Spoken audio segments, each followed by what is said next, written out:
Bom dia, bom dia, graça e paz. Uma manhã de sol, estávamos todos ansiosos por esse dia, né, em que o sol voltaria a nos visitar. Se bem que ontem já fez um dia bastante bonito, né? Nós vamos ministrar agora a palavra de Deus, mas antes quero aqui externar minha alegria de ver o Natanael, o professor Natanael, sentado ali atrás com a sua esposa. É sua esposa? Professor Natanael, professor lá do Colégio Mackenzie, São Paulo, pós-doutor em física quântica, física nuclear. Não, me corrija, Natanael, física o quê? Física, não, mas é mais chique do que isso, você está... Tive a oportunidade de participar do processo seletivo do Natanael, foi muito bom, e bom te ver. Mora em São Paulo, está nos visitando esse final de semana aqui, ele e sua esposa, sejam bem-vindos. Queridos, abra sua Bíblia no livro de Isaías, por favor, profeta Isaías 43, nós leremos um verso. Isaías 43, verso 13. Diz assim o texto: ainda antes que houvesse dia, eu era, e nenhum há que possa livrar alguém das minhas mãos. Agindo eu, quem o impedirá? Ainda antes que houvesse dia, eu era. Pai querido, obrigado por esse texto da sua palavra, a sua palavra. O nosso desejo é que o Senhor fale aos nossos corações agora, em nome de Jesus. Amém. Estava eu no carro, dias atrás, e o Daniel me fez uma pergunta, Daniel, meu filho: papai, quem criou Deus? Quem criou Deus? Pergunta fácil, né? E eu disse assim: filho, Deus nunca foi criado. E ele disse assim, então, voluntariamente: então, Deus criou Deus. Mal sabia ele que ele estava ali tocando nos assuntos mais caros da teologia: a autoexistência de Deus, ou a seidade divina. Deus nunca foi criado, Deus nunca foi gerado, Ele sempre existiu. Não há nada que possa doar vida àquele que é a fonte de toda a vida. Deus é suficiente em si, e por mais que a minha mente e a sua mente, limitadas que são pelo próprio pecado, não consigam entender, a eternidade habita em seu próprio ser. Deus é, Deus sempre foi, não há nada antes do próprio Deus.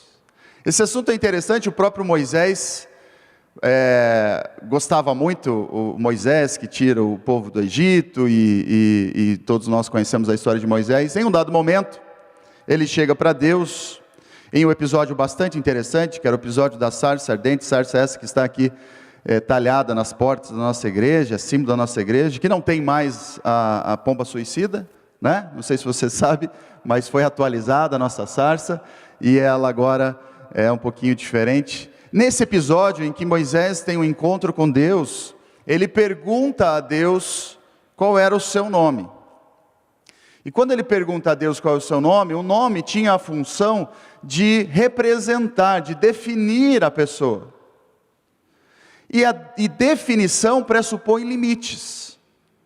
Então, quando Moisés pergunta a Deus qual é o seu nome, ele estava querendo colocar Deus dentro de um conceito. Então, Deus, você é isso. Eu consigo te entender agora mais completamente, porque você é isso. Mas a resposta que Deus dá a Moisés ultrapassa a capacidade de interpretação do próprio Moisés. Deus diz: eu sou o que sou. A minha definição está em meu próprio ser. Não há nada que eu possa lhe dizer, não há uma palavra que limite as minhas ações. Eu sou eu mesmo. Eu sou a minha própria definição. Salmo 90, escrito pelo próprio Moisés, diz algo interessante, quando ele diz assim: Senhor, Tu tens sido o nosso refúgio de geração em geração. Antes que os montes nascessem e se formassem a terra e o mundo, de eternidade a eternidade, Tu és Deus. A própria maneira, nessa teofania em que Deus se apresenta a Moisés, por meio de uma sarça, é interessante, porque a sarça ardia e não se consumia. Ou seja, ela possuía em si todo o necessário para nunca acabar. ela era a fonte da sua própria força, da sua própria energia. Então, Deus se apresenta a Moisés dessa maneira, dizendo: eu sou o que eu sou. A seidade divina, que está ligada à sua eternidade, faz parte de um dos atributos incomunicáveis de Deus. O que isso significa? Que eu e você, que somos criados e não gerados, nós não podemos externar essa qualidade. A eternidade em nós, ela é fruto da graça de Deus, mas eu e você não geramos eternidade. Quem é a fonte da eternidade é o próprio Deus, que quando nos cria, e lá no jardim então, coloca em nós essa semente da eternidade, e a partir de então somos seres eternos, mas não porque temos a capacidade de gerá-la, mas porque recebemos do próprio Deus. E Jesus possui a mesma essência do Pai. Ainda Isaías capítulo 9, verso 6 diz assim, porque o menino nos nasceu, um filho se nos deu, e o principado está sobre os seus ombros, e se chamará o seu nome maravilhoso, Conselheiro, Deus forte, Pai da eternidade. Numa profecia messiânica, o próprio Deus, apontando para o seu filho, diz: junto comigo, você é Pai do eterno, da eternidade. Você em si possui a natureza da eternidade, enfim, você é para sempre e príncipe da paz. Ele criou a própria eternidade. João capítulo 5, verso 26 diz assim: porque como o Pai tem vida em si mesmo, assim também ao Filho deu ter vida em si. Assim como o Pai tem vida em si mesmo, assim deu também ao Filho ter vida em si. Bom, mas nós sabemos que Jesus Cristo foi criado pelo Pai. Verdade ou mentira? Mentira. Jesus não foi criado, Jesus foi gerado. Jesus não é criatura de Deus, Jesus é o próprio Deus. Mas como que ele pode ser gerado se ele veio depois? Ele não veio depois. Ele é eternamente gerado do Pai. Os dois possuem a mesma essência. E o fato de Cristo também possuir vida em si, remete-nos à sua suficiência e à sua plenitude. Ele é suficiente em si, ele é pleno em si. Cristo não precisa de nada que o satisfaça. Ele é satisfeito em si. Bom, e aqui chegamos a um ponto bastante importante. Essa qualidade de Cristo, essa eternidade e autossuficiência, ela nos remete a pelo menos 3 verdades aqui. Bom, se Cristo é antes de todas as coisas, e tudo passa a existir a partir dele, e o próprio texto nos diz isso, porque dele, e por ele, e para ele, são todas as coisas, ou seja, porque dele são todas as coisas. Portanto, ele é suficiente em seu próprio ser, e não há nada que ele não tenha ou precise. Não há nada que Cristo precise ou não possua. Bom, e aí Colossenses 3,11 vai dizer assim: Cristo é tudo em todos. O que isso significa? Primeiro ponto aqui, quando encontramos a Cristo, encontramos tudo. Tudo o que é necessário para que vivamos de forma satisfeita. Vamos entender isso. Ele é eterno e suficiente e mora em nós. Bom, quando o apóstolo Paulo diz essas palavras no livro de Colossenses, ele está lidando com uma questão importante. A igreja de Colossos discutia se era necessário ou se era possível que um grego entrasse nos céus. Se era necessário a circuncisão, ou se o não circunciso também entraria nos céus. Se a origem da pessoa poderia limitá-la às suas possibilidades futuras, divinas, escatológicas. O apóstolo Paulo então diz, no meio dessa, tentando organizar esse pensamento, diz que Cristo passa a ser tudo em todos. O que isso significa? Que Cristo é a lei inteira, que Cristo é a vida inteira, que Cristo é o credo inteiro, que Cristo é o sacrifício inteiro em todos aqueles que o receberam. Bom, Paulo diz que Cristo tinha tudo em si para fazer com que todos os homens atingissem, portanto, a sua plena humanidade. E a plena capacidade, portanto, de serem aceitos por Deus, de irem ao céu, de serem assuntos, porque ele, Cristo, morando no grego, morando no judeu, morando no cita, ele seria então capaz de suprir toda a necessidade divina àquele ser, porque ele, Cristo, possuía tudo o que Deus pressupunha como necessário. Isso é maravilhoso. Paulo diz que em Cristo nós somos iguais, e que principalmente Cristo é tudo em todos. Tudo que eles acreditavam ser necessário para serem aceitos por Deus, Cristo possuía. E aqui eu faço uma pergunta: Cristo habita em você? Se Cristo habita em você, você tem tudo. Tudo que é necessário para que você seja aceito e amado por Deus. Portanto, todo sentimento de inadequação, de incapacidade, de não pertencimento, precisa cair por terra. Porque Cristo é em você, o eterno habitando o seu coração, o suficiente habitando em seu coração, preenche todo o necessário para que você viva plenamente. O problema é a falta de conhecimento que eu tenho dele. Porque Cristo habitando em mim, precisa estar em justa posição àquilo que eu conheço dele. À medida que eu conheço a Deus, eu supro espiritualmente, mentalmente, intelectualmente, as necessidades para viver melhor, para entender o plano dele para mim, para me satisfazer com as suas verdades. Eu vivo melhor à medida que eu conheço mais a Deus. Aí nós entramos num processo de santificação. Sou santo à medida em que sou escolhido por Deus, mas a santificação como processo me faz mais pleno diante de Deus, ou seja, um homem sem pecados, impossível isso, mas buscando não pecar, e com uma mente mais preparada e pronta para entender as verdades divinas que me satisfazem, me fazem viver melhor. Uma mente cheia de pecados vive mal. Uma mente, um ser em pecado, vive mal, vive confuso, vive ansioso, vive com medo. À medida em que eu me santifico, Cristo em mim, eu vivo melhor, eu vivo mais seguro, eu vivo mais confiante, eu vivo mais certo das suas promessas. Bom, você tem Cristo, a eternidade em você é suficiente, e ela te faz pleno para que você viva bem. O que falta para você ser feliz? E eu te respondo: nada. Você possui Cristo. O que falta para você se sentir importante? Nada. Você já possui Cristo, que te faz o ser mais importante desse mundo. O que te falta? Cristo é suficiente.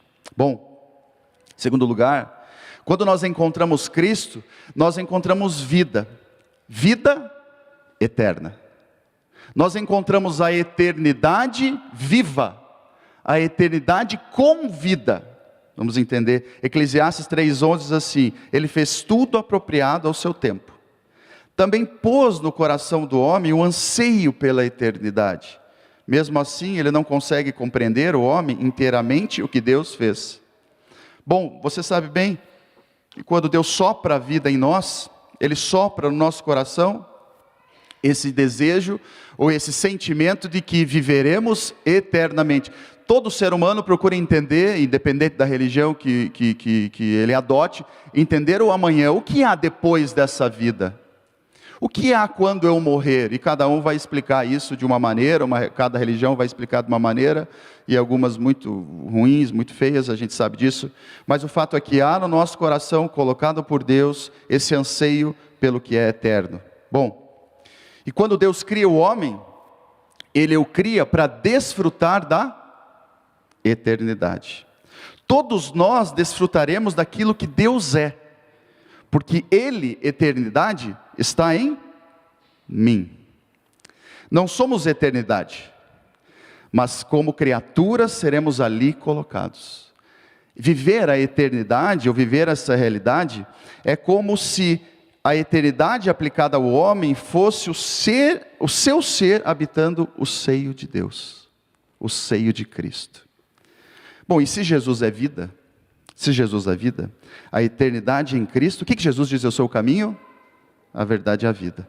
Se Jesus é vida, a eternidade em Cristo é vida eterna. Bom, João capítulo 5, verso 24 diz assim: eu asseguro, quem ouve a minha palavra e crê naquele que me enviou, tem a vida eterna e não será condenado, mas já passou da morte para a vida. Louvado seja o nome de Deus por isso, porque nós viveremos a vida de Cristo. Imagine quem é Cristo, porque Cristo vive. Imagine que ser satisfeito Cristo é, como alguém que não tem confusão, ele não tem dúvidas, ele vive regozijante o tempo todo por aquilo que ele é. E eu agora, tendo ele morando no meu coração, passo a ter a promessa de que viverei com o corpo glorificado como ele, tomadas as devidas limitações, eternamente, satisfeito, pleno, regozijante. No entanto, a eternidade sem Deus também existe. Bom, a eternidade sem Deus também emana do próprio Deus. E o que isso quer dizer? Como o inferno é afastamento, a eternidade sem Deus é eternamente ausência. Aí é triste. A eternidade com Deus é vida. A eternidade sem Deus é afastamento, inferno, ausência de Deus. E aí o drama daqueles que morrerem sem conhecer a Cristo, viverão eternamente afastados da vida, ou seja, será insuportável conviver com o seu próprio ser, porque aquilo que ainda sustenta justos, ou aqueles que não conhecem a Deus, é a presença do Espírito Santo que paira sobre a terra. Sem Espírito, sem Deus, será insuportável a vida, a presença, a existência. E o inferno eterno, sem Deus, é a sua ausência. Bom, você tem Cristo? Faço essa pergunta novamente. Você tem vida eterna em si. Essa vida não chegará na sua morte. Essa vida já habita você. Ela já habita o seu coração. Portanto, essa eternidade já começou. Toma a liberdade de citar o Carlos. Essa semana, você até se assustou agora, né? Esposo da Gisele. Ele me deu uma carona essa semana, estávamos saindo do hospital. Sempre gentil, né, Carlos? Carlos é um gentleman. Ele é. E ele então me deu uma carona, e quando nós estávamos chegando em casa, eu falei assim: Carlos, você está sempre contente. Ele falou: mas é claro, eu estou vivo. Não foi, Carlos? É claro, eu estou vivo, depois de tudo que eu já passei, eu estou vivo, eu estou aqui, eu tenho que estar feliz. Isso é vida. É a satisfação pela própria existência, mas não porque ele gera essa vida em si, mas porque ele tem no coração dele Cristo vivo, que o faz satisfeito. Viu como é possível viver um pouco disso já aqui? E a eternidade será ainda melhor. Por fim, quando encontramos Cristo, que é eterno e satisfeito em si, encontramos confiança. Eu leio Hebreus capítulo 13, verso 8, que diz assim: Jesus é o mesmo ontem, hoje e eternamente. Jesus é o mesmo, Ele não muda, Cristo não muda, o eterno não muda, o mesmo amor da criação ainda o ama. Portanto, eu digo aqui uma palavra que eu gostaria que você lembrasse sempre: Jesus é um homem de confiança.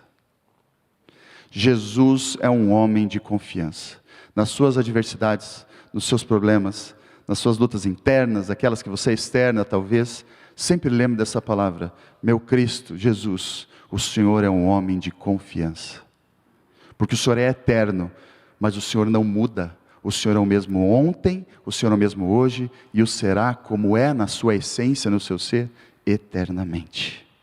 Bom, se Cristo é o mesmo ontem, hoje e eternamente, e eu conheço um pouco de Cristo, você conhece um pouco de Cristo, há o que temer?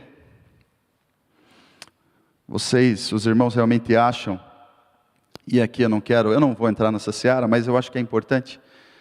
Os irmãos acham, de fato, que o próximo presidente do Brasil vai confundir os planos divinos? Não. Tudo permanece. É meia página de um livro eterno.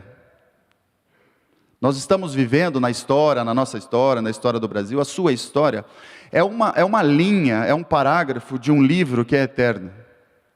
Ou seja, é muito pouco perto de tudo. Então calma. Independente do que aconteça, queira um, queira outro, Jesus é o mesmo ontem, hoje e eternamente. Nós estamos no ano 2022 depois de Cristo. Quanta coisa mudou. Quantos imperadores Roma teve? Quantos prefeitos as cidades gregas já tiveram? Tudo bem? Sobreviveram? Estamos aqui porque Cristo mantém a história na palma da sua mão. Bendito o homem que confia no Senhor e cuja confiança é o Senhor, porque ele será como árvore plantada junto às águas, que estende as suas raízes para o ribeiro, e não receia quando vem o calor, mas a sua folha fica verde, e no ano de sequidão não se afadiga, nem deixa de dar fruto. Bendito é o homem que confia no Senhor, ele é como uma árvore plantada junto às águas. Sempre que precisa de energia, de água, de fonte, de nutrição, ali ele encontra, porque a água viva passa por ali. Amados, a seidade divina. Pergunta do Daniel, mal sabia ele que ele estava tocando nos pontos mais importantes da teologia. A autoexistência de Deus. E porque ele é autoexistente, ele é suficiente. E essa mesma característica, esse mesmo atributo incomunicável, por quê? Porque nós não podemos externá-lo, mas só Cristo, só Deus e Cristo, vive em Cristo, e esse Cristo se apresenta assim para nós, dessa maneira, pela manhã. Cristo é confiável, Cristo é vida eterna em nós, Cristo está aqui, e vive eternamente em nosso coração, amém? Obrigado, Pai, pela palavra que o Senhor nos traz essa manhã. Obrigado porque o Senhor é tudo em nós, todo o necessário para que sejamos aceitos por Deus, em nós. O Senhor habita o nosso coração. Que paradoxo incrível, Pai. Obrigado porque o eterno habita no finito. Obrigado porque o Senhor assim o quis e viu graça. O Senhor não precisava, mas o Senhor viu graça, o Senhor no seu plano de misericórdia nos aceita apesar de nós.